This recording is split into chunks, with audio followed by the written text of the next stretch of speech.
The Board Up Zach.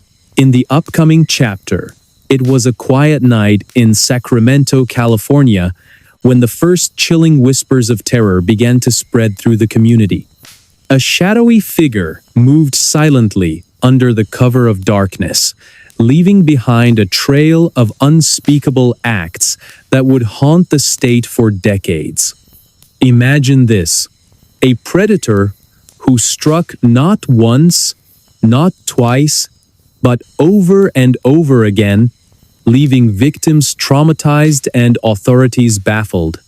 This wasn't just any criminal, this was someone who seemed to vanish into thin air after each attack, leaving no trace except for fragments of fear scattered across multiple cities. Before I dive in, tell me, where are you watching from and what time is it there for you? I love knowing who's out there with me and where in the world you're tuning in from. Whether you're starting your day, winding down at night, or somewhere in between, I want to know what your moment looks like. It's also a great way for me to get to know you better and maybe even shape future content around your schedules. So go ahead, drop a comment below and let me know where you are today. I'm all ears. The year was 1976 when the first reports emerged of a brutal intruder breaking into homes during the dead of night.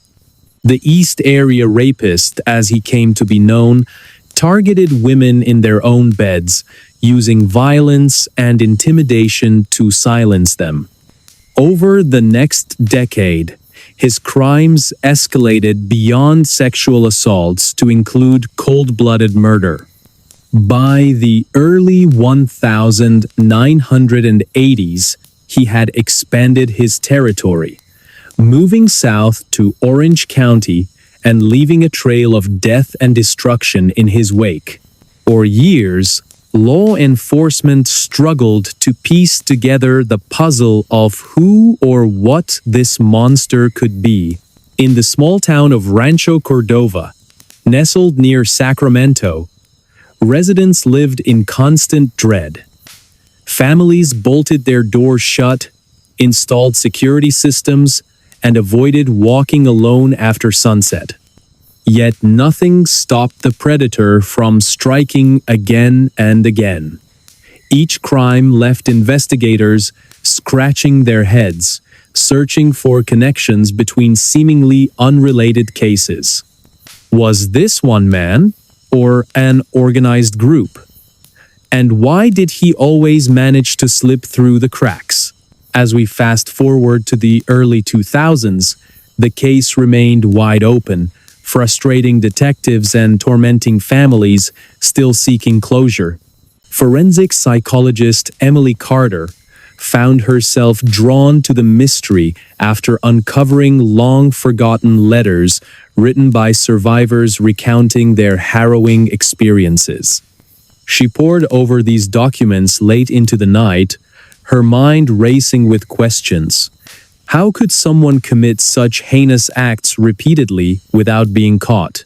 What drove this person to prey on innocent lives so mercilessly? By 2005, advancements in forensic technology offered new hope for solving the decades-old mystery.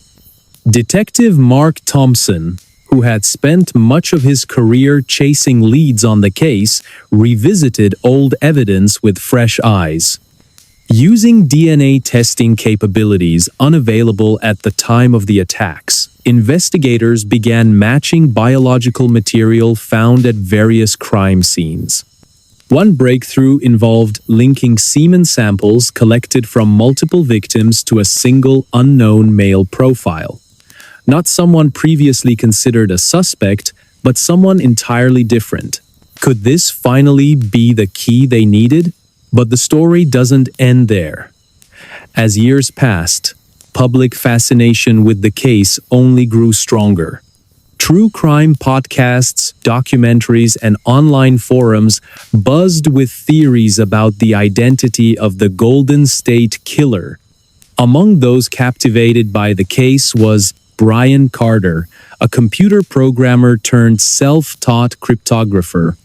He applied advanced algorithms to decode patterns hidden within DNA databases, hoping to uncover clues missed by professionals.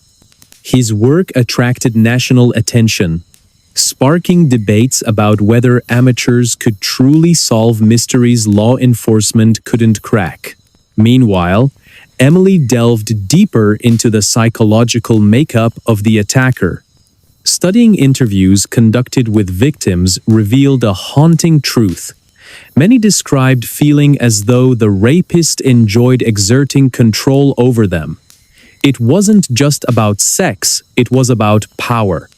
This revelation shook Emily to her core, making her question if any degree of understanding could explain such evil. How do you study something so monstrous without letting it consume you? She wondered aloud during a rare moment of reflection. Then came the turning point in 2018, a year that changed everything. Investigators turned to forensic genealogy, a cutting-edge technique that cross-references DNA samples against publicly available genetic databases. Following this lead, they identified a distant relative linked to the unknown male profile discovered years earlier. Tracing connections back through family trees led them straight to Joseph James DeAngelo, a former police officer living quietly in Citrus Heights, California. On April 24, 2018, detectives arrested DeAngelo after confirming through additional DNA tests that he matched the profile left at numerous crime scenes. The announcement sent shockwaves across the nation. Here was a man who had once sworn to protect and serve, now revealed as one of America's most infamous serial killers. During his trial, witnesses recounted chilling encounters, while forensic experts provided damning evidence linking him to more than 50 rapes and 13 murders spanning over a decade. Despite his calm demeanor in court, DeAngelo's actions spoke volumes of a twisted mind obsessed with domination and destruction. After days of deliberation, the jury delivered a verdict: guilty on all counts. Justice may have been served, but the story didn't stop there. Inside Joseph James DeAngelo's prison cell, analysts uncovered artwork created during his incarceration. Using sophisticated image recognition software, they decoded recurring themes tied to specific locations and dates corresponding to known crimes. These messages suggested that DeAngelo might have left deliberate clues intended to taunt authorities even beyond the grave. Was he playing games right up until the end? Or were these final acts of defiance meant to confuse and confound forever? At the same time, advancements in artificial intelligence opened unprecedented opportunities for analyzing large datasets related to the case.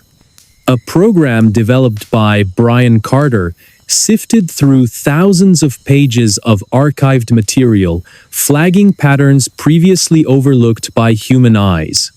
His findings hinted at possible ties between DeAngelo's actions and broader criminal networks operating throughout California during the 1970s and 1980s.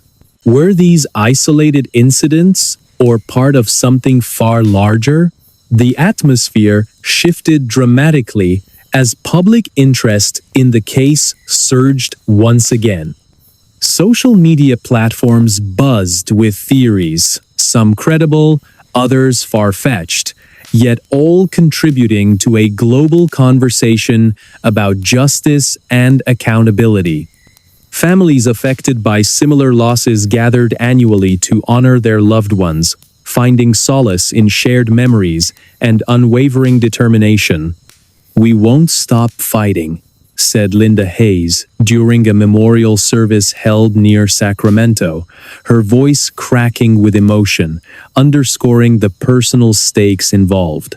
Despite the arrest and conviction, fundamental questions remain unanswered. What exactly caused Joseph James DeAngelo to become who he was? Can anyone fully comprehend the depths of such depravity? Psychologists have debated these issues for years, examining factors ranging from childhood trauma to societal influences. But perhaps the most haunting question of all is whether true evil can ever truly be understood, or will it always lurk just beyond our grasp? Let's take a step back and revisit the beginning. Picture this: a suburban neighborhood bathed in moonlight, where shadows stretch long and every creak of the floorboards echoes like a warning. Somewhere among these streets, a predator stalked his prey, methodically planning each move before striking without mercy. Residents went to bed feeling safe, only to awaken to horror unimaginable. How does someone fall so far into madness that they see nothing wrong with destroying lives so casually? For every answer uncovered, new mysteries arise. Did DeAngelo act alone, or did others participate in his crimes? Could there be more victims than originally thought? Advances in forensic science continue to unravel secrets buried deep within archives, offering tantalizing possibilities worth pursuing. In 2023, researchers announced another startling discovery. Traces of handwritten notes found at several crime scenes contained cryptic symbols resembling codes used by military personnel. Could DeAngelo's background as a policeman and Vietnam War veteran provide insight into his methods or mask darker truths waiting to surface? Technology evolves at breakneck speed, offering tools once thought impossible. Yet challenges persist. Forensic experts warn against over-reliance on machines, emphasizing the importance of human intuition in solving complex cases. Psychologists study behavioral patterns exhibited by perpetrators, hoping to identify warning signs before tragedies occur. Ordinary citizens grapple with difficult questions about safety, trust, and accountability in their communities. How close do monsters live to us, and how easily can we miss the signs? As we reflect on this harrowing tale, one thing becomes clear. Evil exists in many forms, often hiding in plain sight. But so does resilience.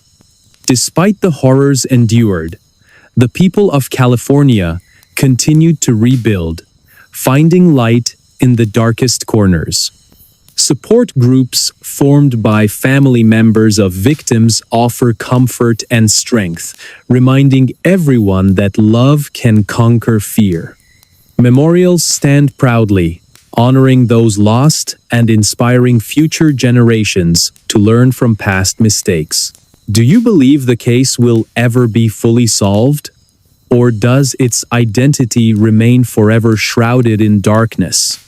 As we ponder these questions, let us remember the lives touched and tragically ended by this horrific series of crimes. Because only by honoring their memory can we hope to move forward, armed with knowledge and fortified by compassion. Or will the shadows always hold sway, reminding us of the limits of human understanding? What do you think happened here? Let me know in the comments below. Do you agree with the theories presented? Or do you have your own ideas about what drove D'Angelo to commit such atrocities? Your input matters, and it shapes the stories I share next. So go ahead, type it out, and hit send. I'll see you there. In the upcoming chapter, in the heart of California, during a sweltering summer night in 1969, something unimaginable unfolded. A group of shadowy figures moved silently through the darkness, their intentions as sinister as they were unclear. Imagine this: a wealthy family, asleep in their mansion in Los Angeles, blissfully unaware that death was creeping closer with every passing moment. The next morning, the world woke up to a crime so brutal, so incomprehensible, it would forever change how we view evil and humanity. This is not just a story about murder, it's a deep dive into the mind of one of the most notorious cult leaders in American history and the chilling legacy he left behind. Before I dive in, tell me, where are you watching from? And what time is it there for you? I love knowing who's out there with me and where in the world you're tuning in from. Whether you're starting your day, winding down at night, or somewhere in between, I want to know what your moment looks like. It's also a great way for me to get to know you better and maybe even shape future content around your schedules. So go ahead, drop a comment below and let me know where you are today. I'm all ears. The Manson family murders are often described as the darkest chapter in Hollywood's history. But before we delve into the horror, let's take a step back and set the scene. Picture a quiet corner of Southern California in the late 1960s, a time marked by political unrest, counterculture movements, and an almost surreal sense of freedom.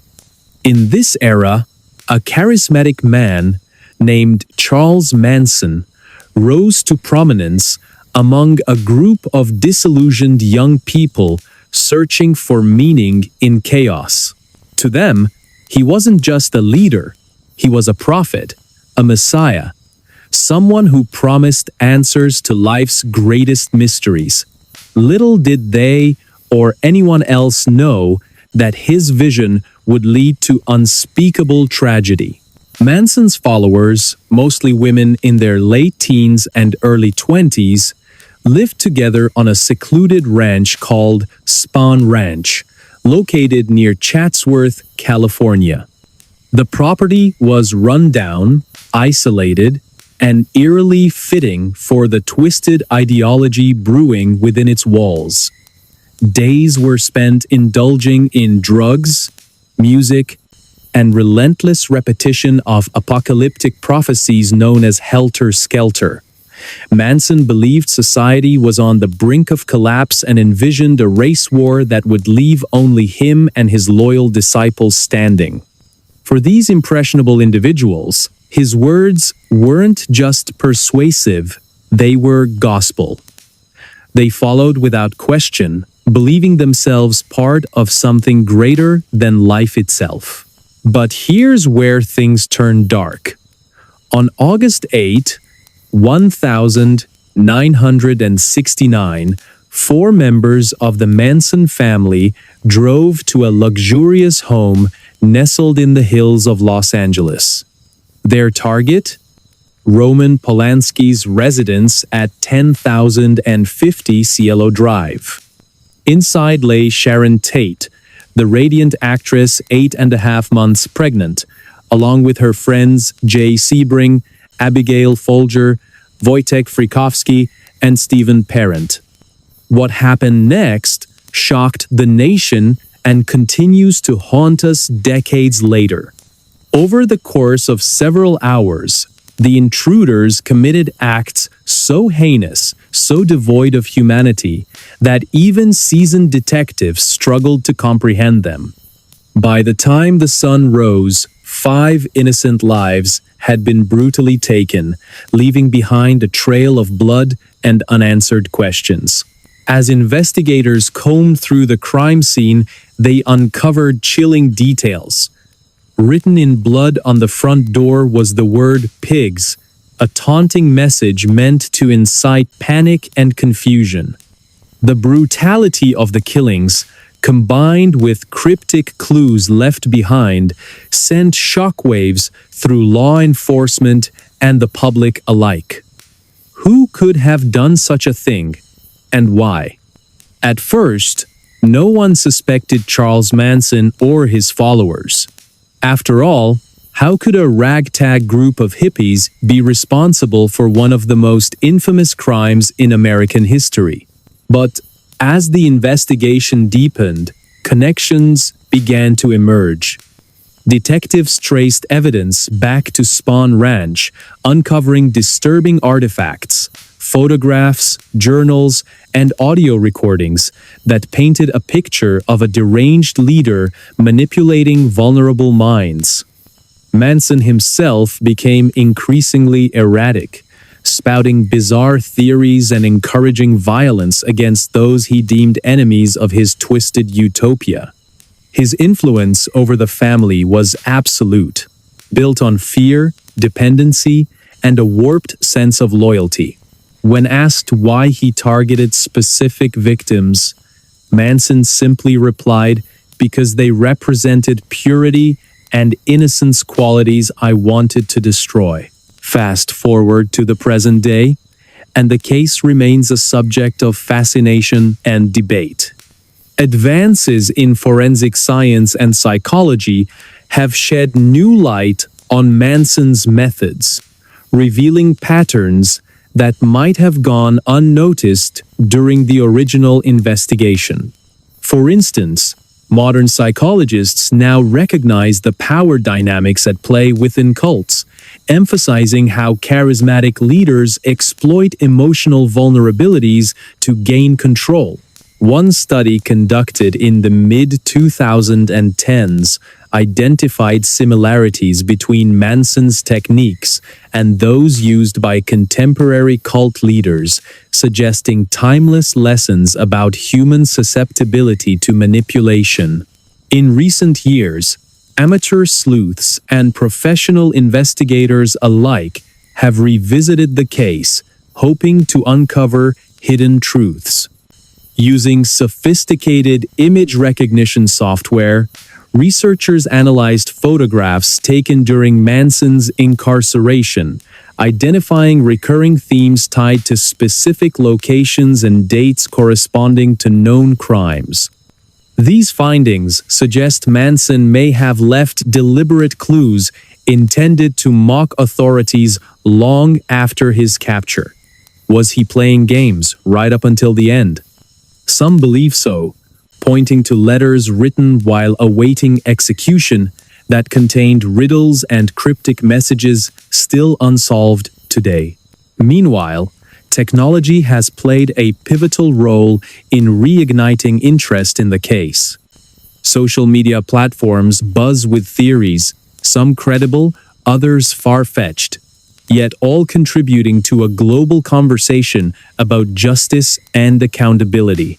Families affected by similar losses gather annually to honor their loved ones, finding solace in shared memories and unwavering determination. As Linda Hayes, sister of a victim, said during a memorial service held near Los Angeles, "We won't stop fighting. We owe it to them to keep searching for answers." Yet, despite progress, fundamental questions remain unanswered. How does someone become capable of such brutality? Can we ever fully understand the depths of depravity exhibited by Manson and his followers? And perhaps most hauntingly, how do we prevent future generations from producing similar monsters? Forensic psychologist Emily Carter addressed these concerns during a lecture at Stanford University, confessing, "It feels like talking to something else entirely when you analyze Manson's psyche. He didn't seem human." Now, let's consider the broader implications. Manson's actions didn't occur in a vacuum. They were influenced by societal factors ranging from economic inequality to widespread disillusionment with mainstream values. Modern experts argue that understanding these elements is crucial if we hope to combat extremism in any form. Episodes of documentaries exploring the social climate of the late 1960s resonate strongly with viewers navigating their own uncertain times. Could such a monster exist today? That's the question posed by investigative journalist Paul Hayes during the season finale of America's Darkest Hour. His words lingered in listeners' minds long after the episode ended. And then came the twist. In 2020, a former member of the Manson family came forward with revelations so shocking they threatened to rewrite history. Known only as Linda Hayes, she revealed intimate details about life within the group, exposing layers of brainwashing previously unexplored. Drugs, music, and relentless repetition of apocalyptic prophecies created an environment where reality blurred into fantasy. To us, Linda admitted during a televised interview, he wasn't just a man, he was God incarnate. Her testimony provided unprecedented insight into the dynamics of cult psychology, sparking widespread discussions about vulnerability and susceptibility to manipulation. By 2023, advancements in artificial intelligence offered unprecedented opportunities for analyzing large datasets related to the case. A program developed by Brian Carter sifted through thousands of pages of archived material, flagging patterns previously overlooked by human eyes. His findings suggested possible ties between Manson's actions and broader criminal networks operating throughout California during the same period. Are we looking at isolated incidents or part of something larger? Brian asked during a live session, drawing nods of agreement from participants. The atmosphere shifted dramatically as public interest in the case grew once again. Social media platforms buzzed with theories, some credible, others far-fetched, yet all contributing to a global conversation about justice and accountability. Families affected by similar losses gathered annually to honor their loved ones, finding solace in shared memories and unwavering determination. "We won't stop fighting," said Linda Hayes during another memorial service, her voice cracking with emotion, underscoring the personal stakes involved. "For every answer uncovered, new mysteries arise." Even now, as we reflect on this harrowing tale, one truth becomes clear. Evil exists in many forms, often hiding in plain sight. But so does resilience. Despite the horrors endured, the people touched by Manson's madness continued to rebuild, finding light in the darkest corners. And perhaps that is the greatest lesson of all, that even in the face of unimaginable pain, humanity finds ways to persevere. So, what do you think? Do you believe Manson acted alone? Or was he part of something bigger? Let me know in the comments below. Your input matters, and it shapes the stories I share next. So go ahead, type it out, and hit send. I'll see you there. Or, as a comber, is not Untri Koffel of the Unses. In the upcoming chapter, in the early 2000s, a young woman drove up to one of the most iconic mansions in the Hollywood Hills. Her heart was pounding as she parked her car and stared at the gate ahead. She wasn't there for an invitation or a meeting. She had come with desperation and hope, clutching a demo CD that she believed could change her life forever. Imagine this. She was about to break into the home of one of the world's biggest musicians. Someone whose name alone could open doors across the music industry. But what happens next is not just a story of ambition, it's a tale of guts, luck, and an unexpected twist that no one saw coming. Before I dive in, tell me, where are you watching from? And what time is it there for you? I love knowing who's out there with me and where in the world you're tuning in from. Whether you're starting your day, winding down at night, or somewhere in between, I want to know what your moment looks like. It's also a great way for me to get to know you better and maybe even shape future content around your schedules. So go ahead, drop a comment below and let me know where you are today. I'm all ears. The young woman, let's call her Rose, was a musician trying to make it big in a city known for crushing dreams as much as fulfilling them. Back then, she lived in a tiny apartment on the edge of Los Angeles, struggling to pay rent while balancing odd jobs and writing songs late into the night. Her big dream? To be discovered by someone who could elevate her career overnight. And so, after months of planning, she decided to take a risk, a highly illegal one that might either ruin her life or launch it into stardom. That afternoon, Rose pulled up to the mansion gates, her hands trembling on the steering wheel. The property was massive, surrounded by lush greenery and towering walls designed to keep prying eyes away. As she sat there, debating whether she should actually go through with her plan, she noticed the gardener working nearby. At first, she thought the gardener would be a problem. If they spotted her sneaking in, everything would fall apart. But then she realized something. Maybe the gardener could help her. Taking a deep breath, she walked up to the gate with her last $5 bill in hand. "Please," she said softly but firmly, "let me go through. I just want to drop something off." Surprisingly, the gardener smiled, took the money, and nodded silently, stepping aside to let her pass. Rose's heart raced as she stepped onto the driveway. Every step felt like walking on thin ice. Cameras were everywhere, pointing in every direction, yet none of them seemed to notice her presence. She glanced around nervously, expecting security guards to appear at any moment, but the place was eerily quiet. Finally, she reached the front door, hesitated for a second, and turned the knob.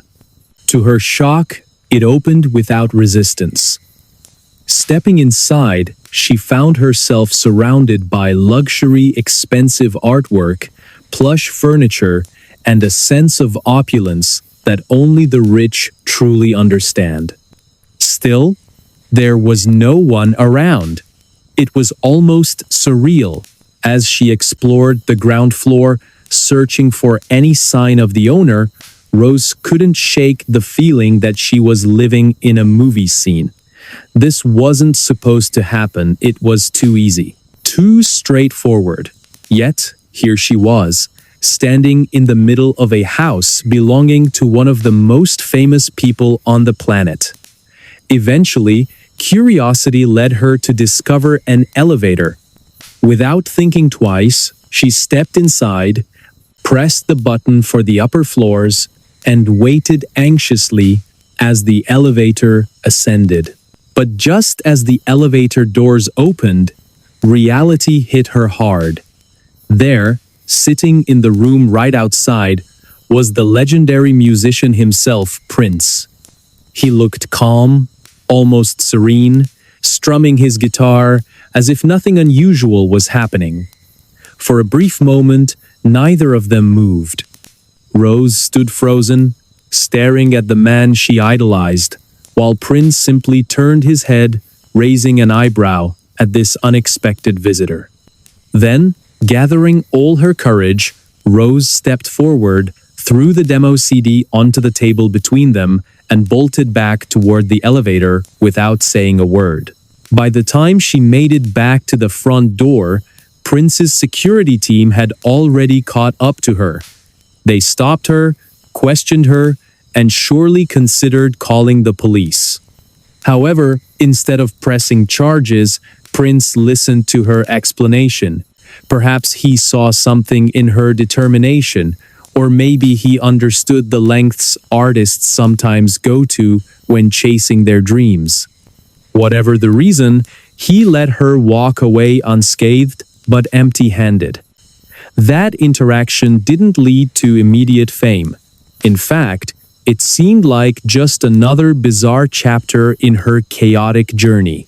Fast forward a few years, and Rose, now performing under the stage name Kesha, became a household name in the music industry. Her breakout hit TikTok dominated airwaves worldwide, selling millions of copies and earning her international recognition.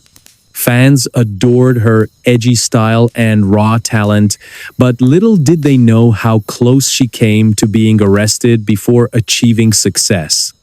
Years later, during interviews, Kesha would occasionally mention the incident, always laughing it off as a youthful folly.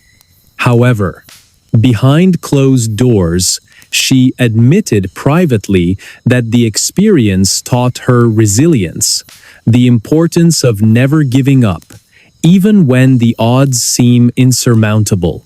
Now, here's where things get interesting.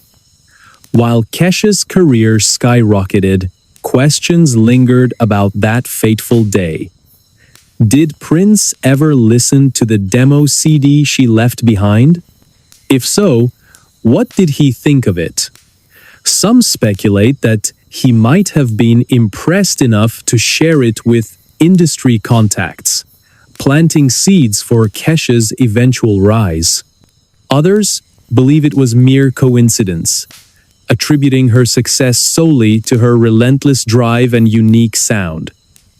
Regardless, the story serves as a reminder of how thin the line can be between failure and triumph. Let's rewind a bit further. Why did Rose choose such a drastic approach in the first place? Growing up in Tennessee, she had always dreamed of becoming a singer. Music flowed through her veins, and performing was more than a passion, it was her identity. But breaking into the industry proved far harder than she imagined. Rejection letters piled up, auditions ended in disappointment, and financial struggles forced her to take odd jobs just to survive. One evening, while brainstorming ideas with friends, someone suggested targeting high-profile celebrities directly. It sounded crazy, but after weeks of deliberation, Rose decided to give it a shot. After all, what did she have to lose? What makes this story even more fascinating is the broader context of the early 2000s music scene. At the time, technology hadn't yet revolutionized the way artists connected with audiences. Social media platforms like Instagram and TikTok didn't exist, meaning aspiring musicians relied heavily on traditional methods, record deals, radio play, and live performances to gain exposure. Breaking through required creativity, boldness, and sometimes sheer audacity. In many ways, Rose's decision reflects the desperation felt by countless other hopefuls during that era. However, this isn't just a story about taking risks. It's also about timing and opportunity. By the mid-2000s, the music landscape began shifting dramatically. Digital streaming services emerged, offering new avenues for independent artists to showcase their work.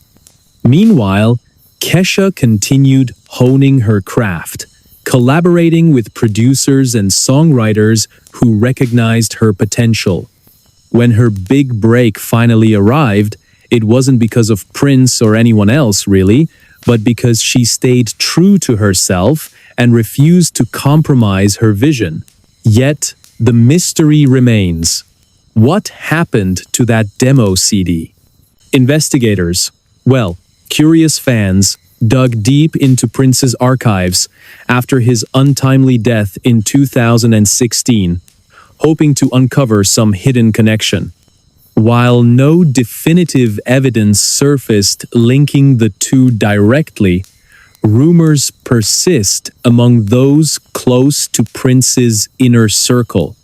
Some claim he mentioned receiving strange gifts from fans, including a mysterious CD from a young woman.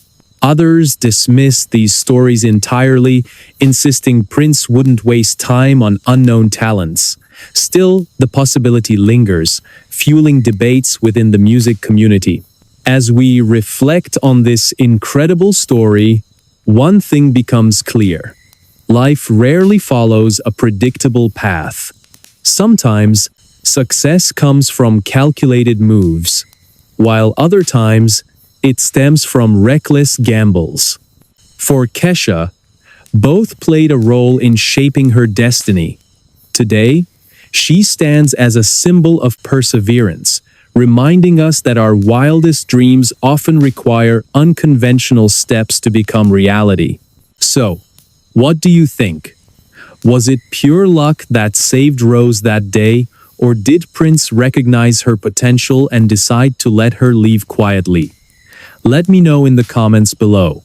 Do you believe moments like this define careers, or is it all part of a bigger plan we don't fully understand?